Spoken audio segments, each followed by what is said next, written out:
Science ये कहती है कि अगर आप दूसरों की खुशी में खुश हो सकते हैं तो इसका मतलब ये है कि आप अपनी खुशी को भी बहुत अच्छे तरीके से महसूस कर सकते हैं, क्योंकि अपनी खुशी को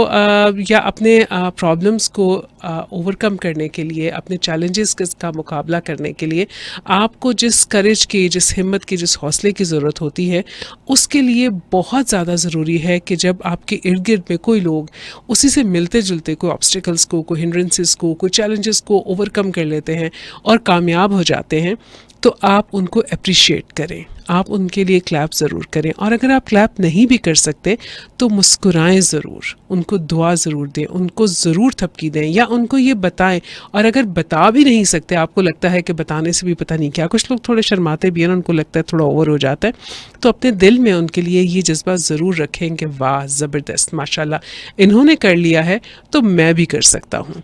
जब हम ये सोच रखते हैं तो खुद ब खुद हम आगे बढ़ने की सोच की तरफ जाते हैं, पॉजिटिविटी की सोच की तरफ जाते हैं।